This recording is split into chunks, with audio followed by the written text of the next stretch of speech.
Hey guys, so we're going to be learning more about our basic economic vocabulary, and I just want to remind you that if you have any questions, please pause the video and feel free to ask me to clarify or give examples, and we will be doing more on supply and demand with a different activity later on, but this is to get our definitions. So again, survivor economics.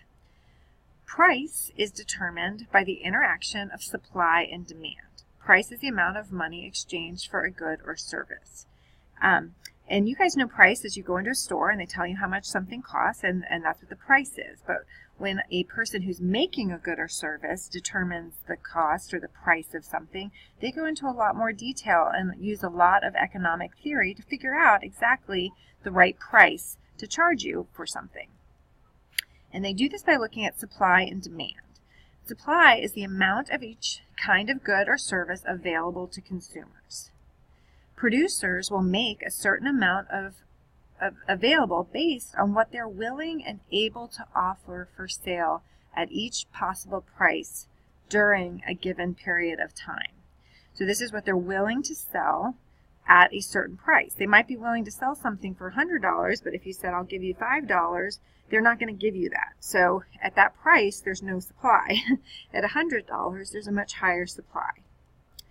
And the law of supply means producers will produce more when they can sell at a high price, because they want to make money, right? So they're going to make more when they can sell at a high price, and will produce less when they can sell at a low price. If the prices fall, they're not going to make as much. It doesn't make as much sense for them to do that. They won't make as much money. And higher prices for a good or service provide incentives for producers to make or sell more of a good or service.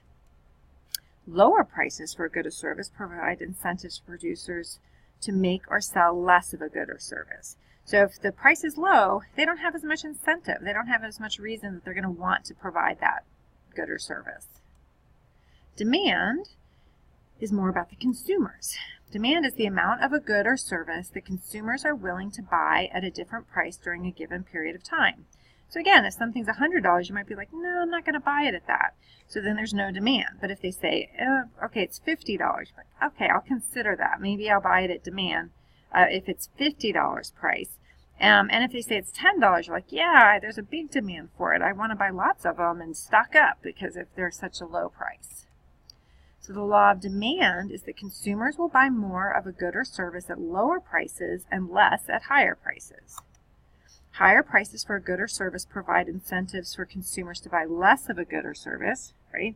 There's not any incentive to buy something if the price is high. They'll be like, no way, it's not worth my money.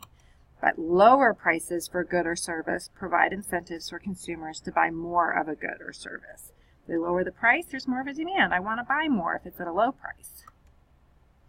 The law of supply-demand means the higher the demand, the lower the supply.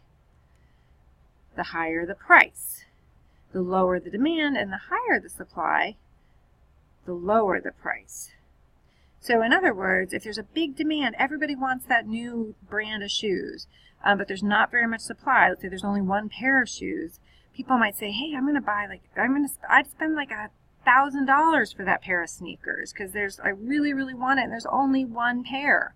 That means a higher price. But if it's something that's gone out of style, but they've made a whole bunch of them, so the stores have a whole bunch of those sneakers to sell, but now they're not in style anymore, people are like, I'm not going to pay $1,000. I'm not even going to pay $100. They have to keep lowering the price to get people to buy them. And the equilibrium price is the point where supply and demand meet. And that's where most of the prices are that you see in the store. That's where everyone who wants to sell at that price can sell, and everybody who wants to buy at that price can buy. And that's the place that that you want to be when you're looking at economics and you're trying to determine the price for something. It's that equilibrium price. So let's stop now and we'll practice with supply and demand.